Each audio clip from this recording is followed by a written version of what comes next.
While I was traveling for work, my 14-year-old daughter woke up to a note from my parents. Pack your things and move out.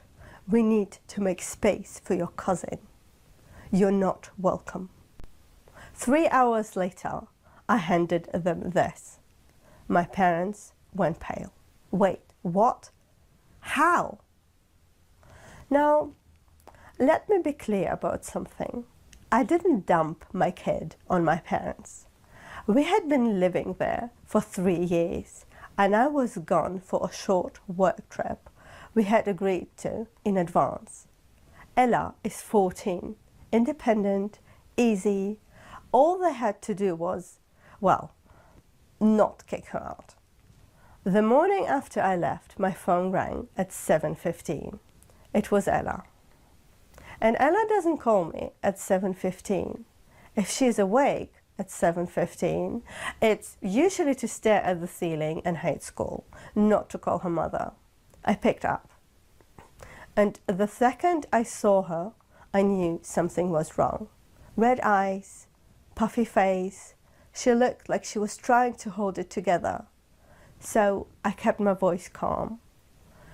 You know that voice you put on as a parent? Like, if you sound steady, maybe everything will be steady. Hey, sweetheart, I said.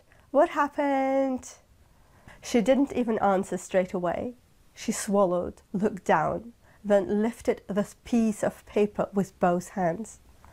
I got a note, she said. A note from who? She just stared at it, like she couldn't believe it was real. Grandma and Grandpa, she said. My parents. My brain was trying to make this make sense. What does the note say? I asked.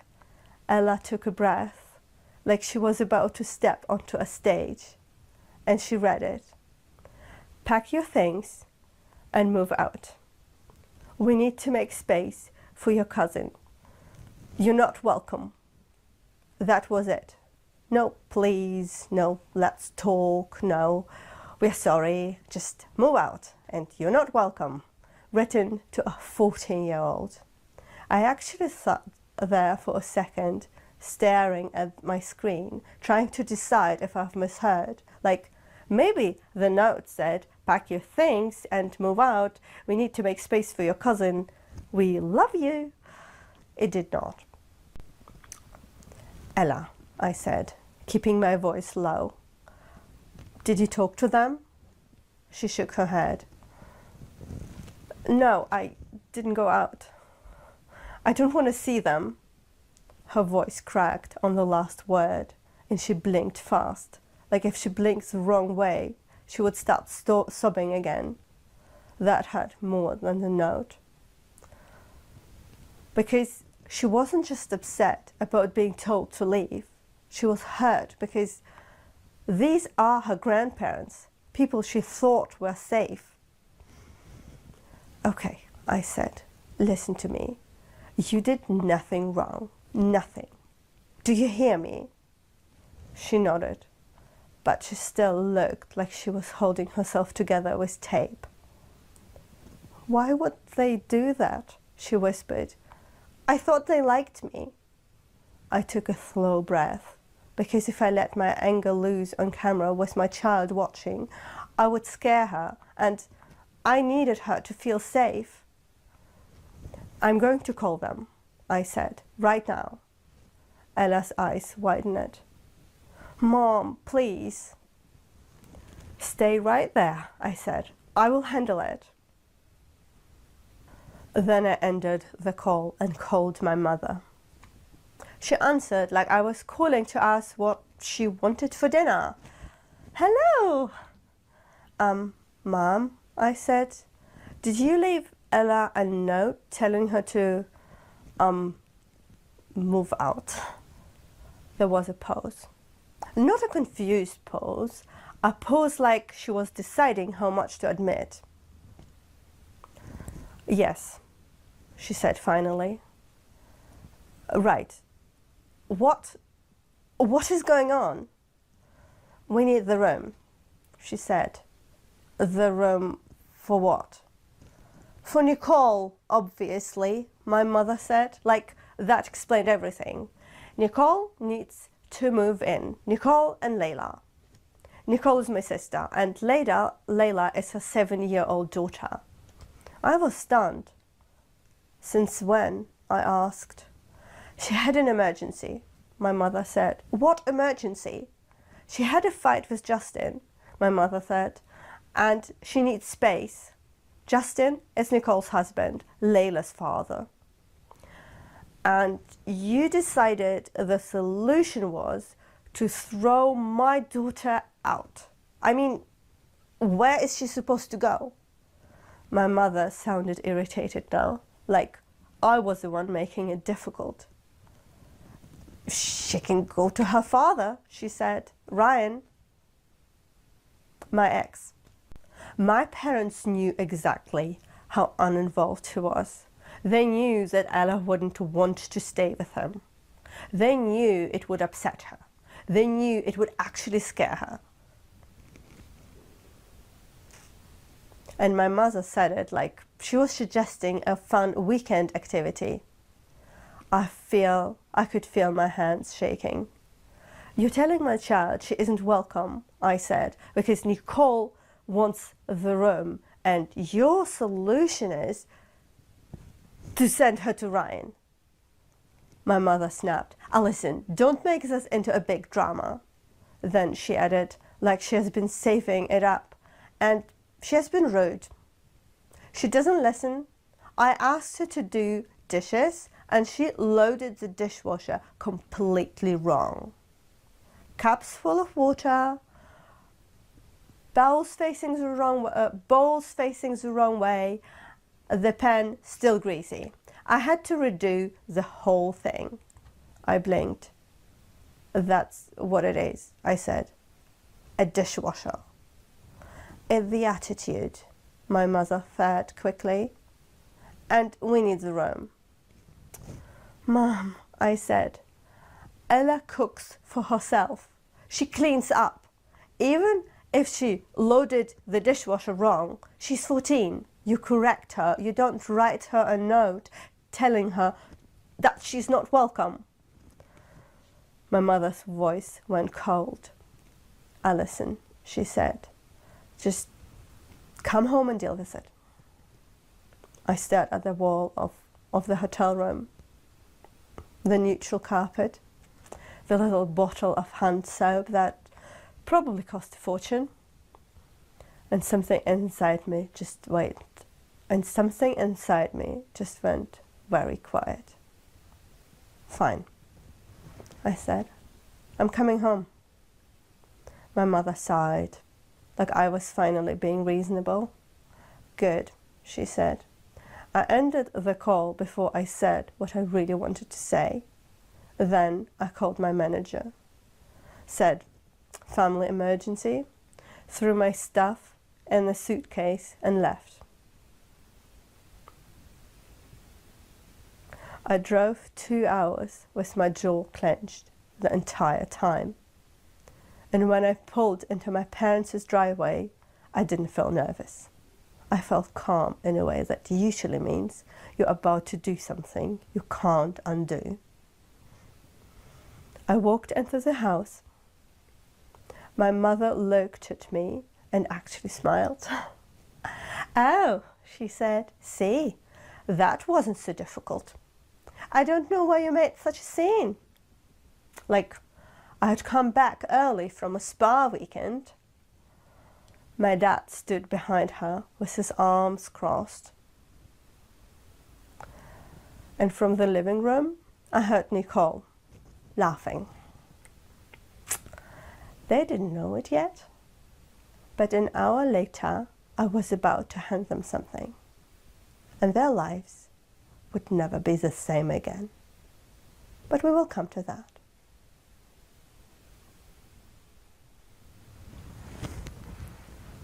Now, this part matters, because if you only hear about the note, you might think my parents just snapped.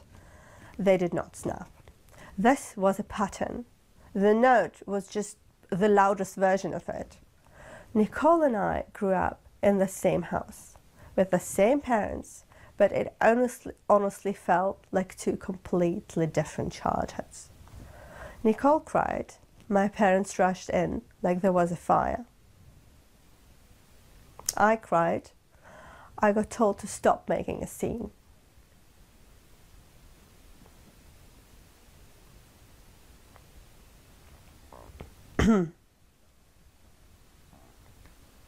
Nicole needed something. It was urgent. I needed something. It was figure it out. Then I turned 18. My parents didn't kick me out aggressively. It was more like they couldn't wait for me to go. You're an adult now, they said. Time to stand on your own. So I did. I worked, I saved, and I tried to build a life. Nicole went to college later, and suddenly my parents had endless energy for parenting again. They were involved, they were supportive, they helped her with everything, like they enjoyed it. And I remember thinking, oh, so they have this in them, just not for me. Then I married Ryan. I'm not going to get into that all here. Let's just say 3 years ago I had to leave him in a hurry. I had Ella with me and I had nowhere else to go. So I asked my parents if I could stay with them. My parents acted like I had asked for a mansion. We don't have space, my mum said. My dad did that long sigh thing, like I was the one causing problem. When I tried to explain why I needed to leave, my mum looked at me like she didn't believe me. You were with him for 12 years, she said, so why now? Then she said, if it was really that bad, you would have left him earlier. That one hit. Because I wasn't asking for a debate. I was asking for my parents to be, well, my parents. In the end, they agreed. But it came with conditions. They owed the house outright, no mortgage. But at some point, they had taken equity out on it, a loan against the house. And once I moved in, suddenly I had to contribute. Half the equity payment, utilities, groceries, all of it. Plus, I became the default house helper. Deep cleans, scrubbing, organizing. My mom loves deep cleans. The kind that never ends. The kind where you finish one room and she points to the other like, you have signed up for a never-ending cleaning torment. And she would say the same line every time. You're an adult living with your parents. You have to compensate. Nicole, meanwhile, could have one normal argument with Justin, and my parents will roll out the red carpet. This happened before I even left Ryan. Nicole had a fight with Justin, nothing dangerous, just a relationship fight. She showed up with a bag. My parents acted like she was arriving for a holiday. Fresh sheets, snacks, sympathy, no lectures, no bills. Nicole never paid. Nicole never deep cleaned the attic. Nicole never had to compensate. She just existed and they were happy about it. Nicole and Justin had Layla, and the favorism carried right down to the next generation. Layla was the favorite granddaughter. Ella was just tolerated. Ella felt it. Kids always feel it. Now, here's the part I didn't know until recently. 2 weeks ago, before the note, my mom asked me to do a deep clean in the attic because, of course, she did.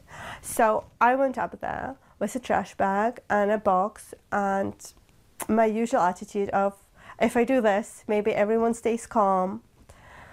I found old photos, other stuff, and a folder buried under papers.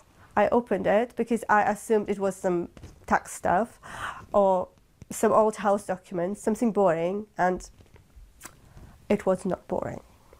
I saw my grandmother's legal name on top. My grandmother has died 10 years ago. I always believed she left the house to my parents. That was the story, but the documents I held in my hand said something else. They said there was a trust. They said beneficiary. They said Ella. They said that my daughter Ella was the sole beneficiary. I remember standing there in the attic, dusty and frozen, thinking, no, that can't be right. That has to mean something else. So I did what I do, what some things feels too big to hold. I took pictures. I put the papers back. I went downstairs and I just acted normal. Then I called the lawyer. Her name was Ms. Collins. She listened, she asked questions, she didn't act shocked, she acted focused. And she said, we need to request everything. All paperwork, all accounting, everything they did as trustees. She drafted a letter for me, a formal demand, and I didn't send it. I didn't give it to my parents because they're my parents. And I needed time to wrap my head around the fact that they never told me, not once, not in 10 years. Then they handed my child a note that said, you're not welcome. And my, maybe I will handle this gently time was over. Back at my parents' house, my mom was still acting like I was being dramatic. My dad was still doing the arm cross thing. Nicole was still in the living room, loud and cheerful, like we were not in the middle of a crisis. I walked straight past them and went to Ella's room. Ella opened the door immediately, like she had been listening. Her face fell when she saw me, and then she tried to pull herself together, because she always does that. Mom, she whispered, are they really making me leave? No, I said, we are leaving together, right now. Her shoulders shook with relief and fear at the same time. Then she said the thing that broke me. They said I could go to Dad. I felt my chest go tight. I know, I said. And you're not going, I promise. Ella nodded, hard. Her eyes filled again. Why don't...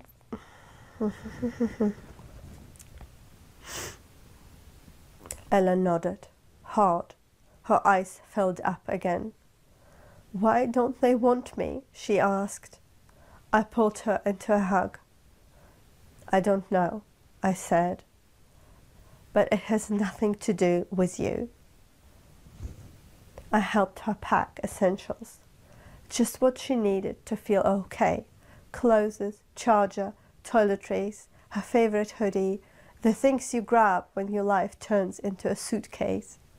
Then I stood up, took a breath, and walked back into the hallway.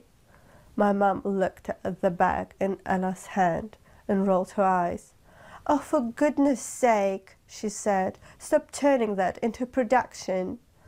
I didn't argue. I reached into my own bag and pulled out an envelope. It was a letter from Miss Collins.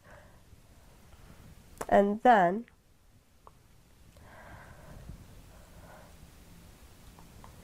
it was the letter Miss Collins had prepared, the ones I had been too hesitant to use. I held it out to my dad.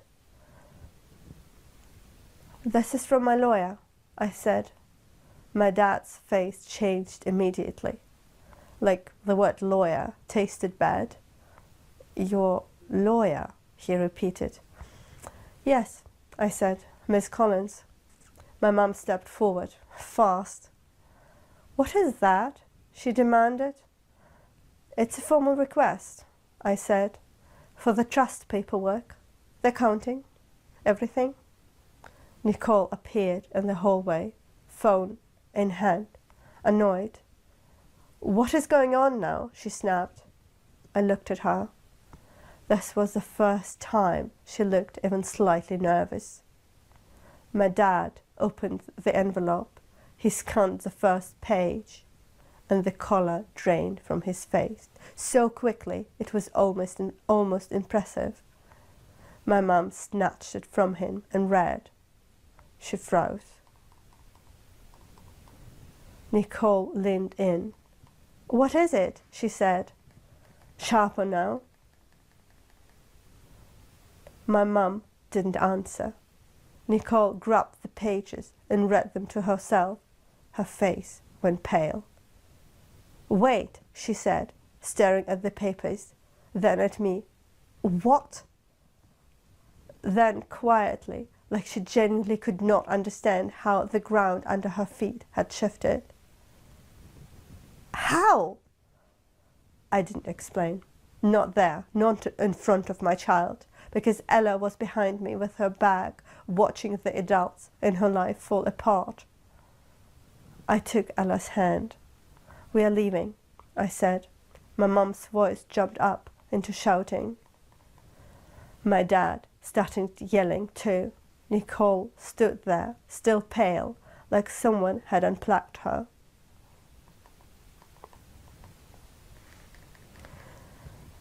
And I walked out of that house with my daughter 3 hours after that note.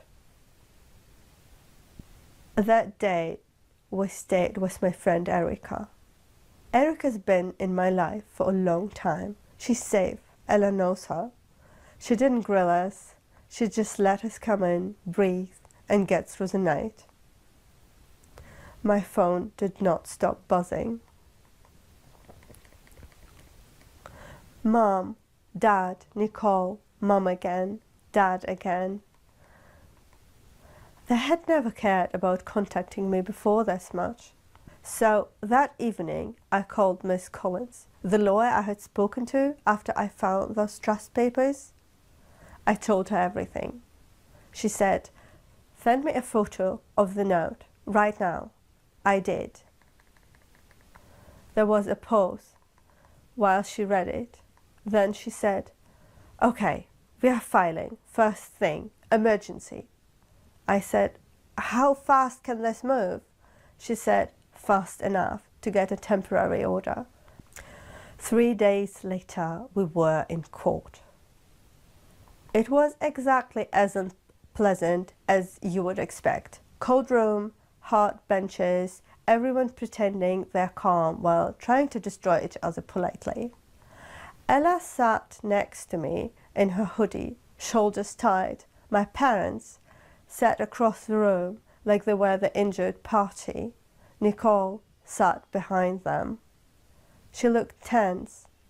Not guilty, not sorry, just tense. Like she couldn't believe her temporary stay had turned into a legal reality. When my parents spoke, they were all over the place. First, my mum said, of course Alison knew about the trust. She's pretending. Then my dad said, we never kicked anyone out. They chose to leave. Then my mum said, she was difficult. She wasn't cleaning up properly. That's why we told her to go. Ella went still. Not shocked exactly, more like embarrassed. Like she was doing a 14-year-old math of, wait, this is really what they're using against me? I felt her hand tighten around mine. Miss Collins stood up and handed the judge the note. The actual note? The one that said, you're not welcome? The judge read it silently. And you could feel the air change. Like the room itself decided this note was not normal. It was not a normal family disagreement. The judge looked at Ella. Ella shrunk back a little. Then she straightened it because she had that in her, that stubborn bravery. Do you feel safe living with them? The judge asked. Ella's voice was small but clear. No. My mum made a sound of annoyance, like Ella was being dramatic. Ella flinched. The judge noticed. And I saw it, that moment when someone in authority actually sees the dynamic, not just the paperwork. Ms. Collins spoke calmly. The beneficiary is a minor. She said, she needs stable housing. The trustees' actions have been hostile and destabilizing. We are asking for temporary relief so the child can live in their home without intimidation. My dad snapped. That is our house. The judge looked at him.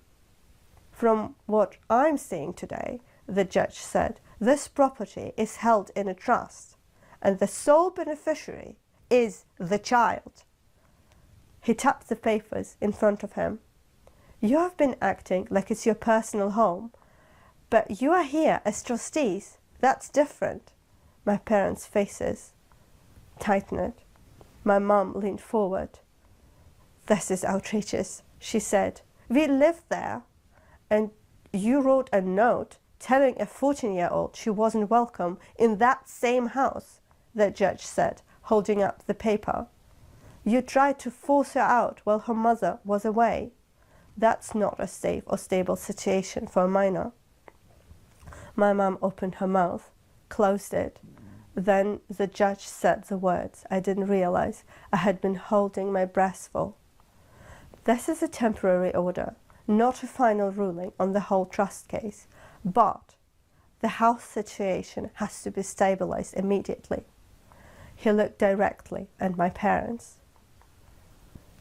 You will vacate the house within 7 days. That gives you time to move what you need, and it gets the child back into safe housing. If you believe you have legal arguments to make long terms, you can make them through the process. But right now, the priority is the minor. My mum's face went white. My dad half stood up like he was going to argue with gravity. You can't do that, he said. The judge didn't blink. I can, he said, and I am. You have 7 days. We walked out of that court, and I felt Ella's hand squeeze mine again. Not because she was happy. She wasn't happy because she finally felt like someone believed her.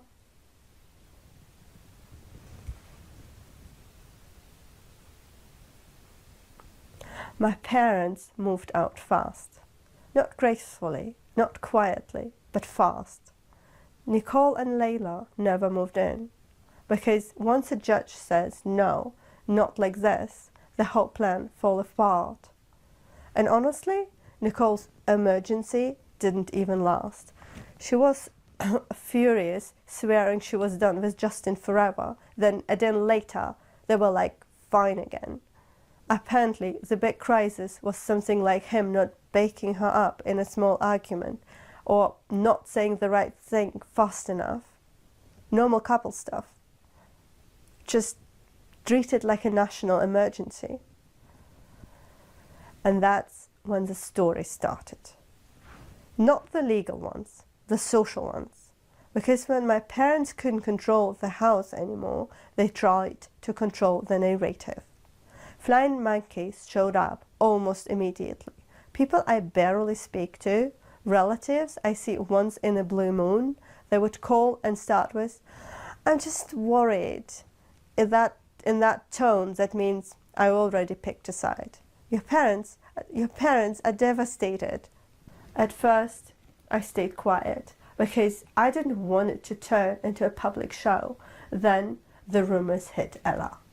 That was the line. One afternoon, she came home from school, shut her bedroom door, and didn't come out. I knocked and went in. She was sitting on her bed, staring at the wall, face tight, like she has been holding tears in her throat. What happened? I asked. She swallowed.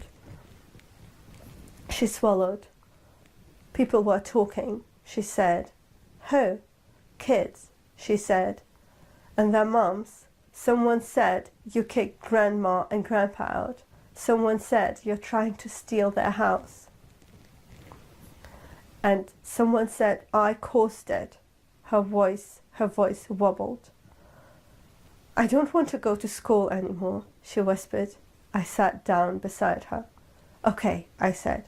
You don't have to go tomorrow. She looked at me like she expected me to argue. Then she whispered, I'm sorry. I put my hand on her shoulders. No, I said. No, this is not your fault. This is adults behaving badly. That night, I did two things. First, I called the school and removed my parents from every contact list and permission form, every emergency detail, everything. Second, I sat down at the table, opened my banking app, and stopped paying everything I had been paying before.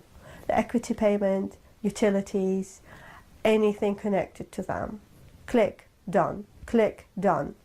It wasn't petty, it was reality. If you throw my child out, you do not get my money. Then I went to bed and stared at the ceiling and tried not to cry. Because even when your parents are wrong, it still hurts to admit they will never be what you needed.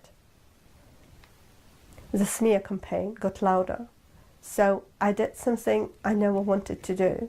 I told the truth, publicly, but only the part that mattered. I posted a short statement, not long run, no insults.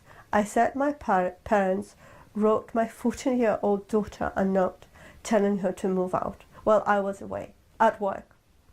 And I posted a photo of that note. That was it.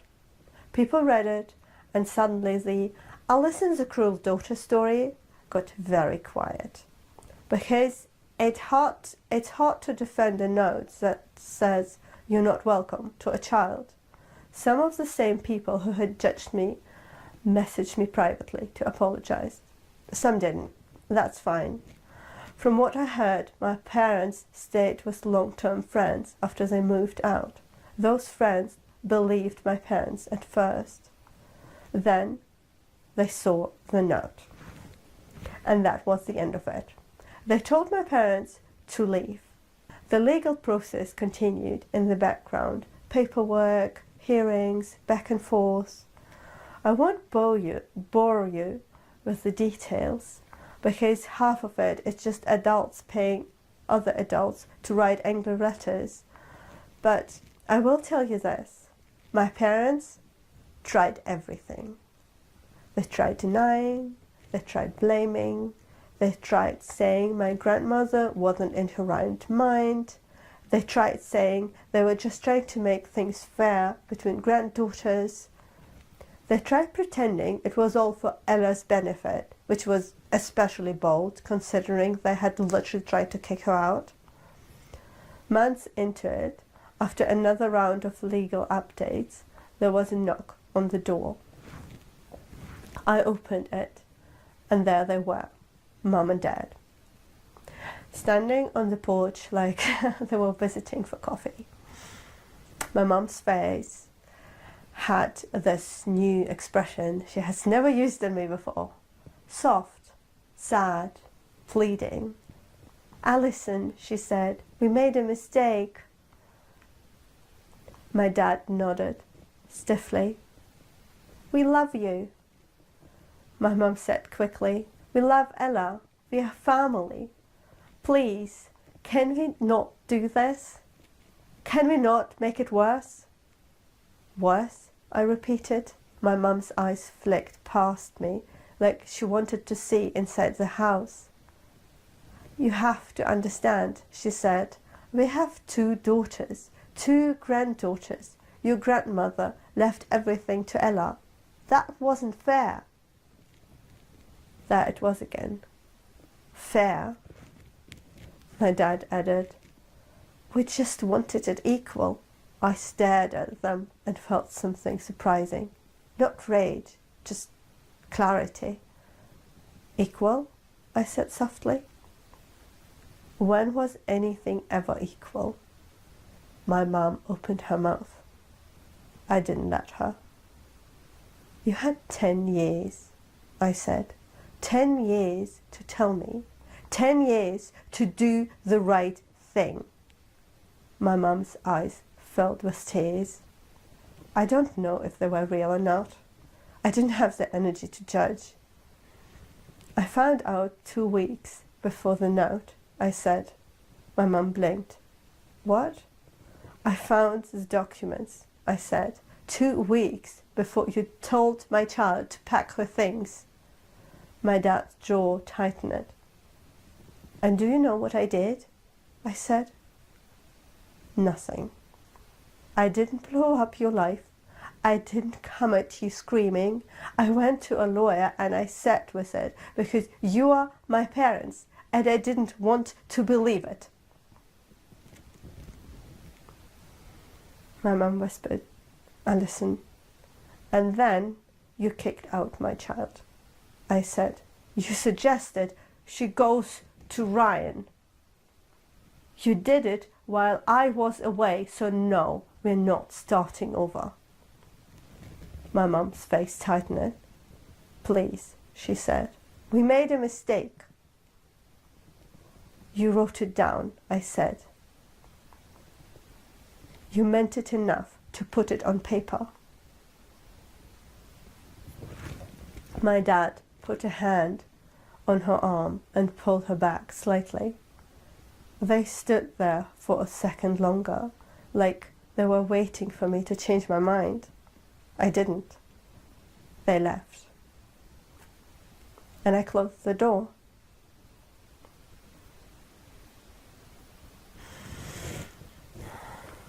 About a year later, it's over. Not emotionally, not in my head, but on paper. All the hearings, all the paperwork, all the arguing, done. Ella and I are in the house now, not visiting, not temporarily, not paying anyone for the privilege of breathing in our own living room. It's just home, our home. I'm no contact with my parents, completely. No calls, no texts, nothing. And I don't take a break from it on holidays. I don't do check-ins. I don't do just one message. I barely talk to Nicole either. She still says she didn't know anything. And maybe she didn't. I honestly go back and forth on that. Because she still talks to mum and dad. She still drops little lines like, they're still our parents, like that is supposed to settle it. And I just nod. And I keep distance. Ella is the biggest change. She's lighter now. Not in a loud, jumpy way. In a quiet way. Like she finally believes she is allowed to take up space. She laughs more. She doesn't flinch when her phone rings. She doesn't brace herself before walking into a room. She doesn't second guess whether she's welcome. So you tell me, was I too harsh because they're my parents? Or did they stop being my parents the moment they tried to throw my child out? Thank you so much. I'm the writer. I have written this story. I hope you enjoyed it. If you would like to support us, check out our Patreon. That really helps us write more stories. I'll see you in the next one.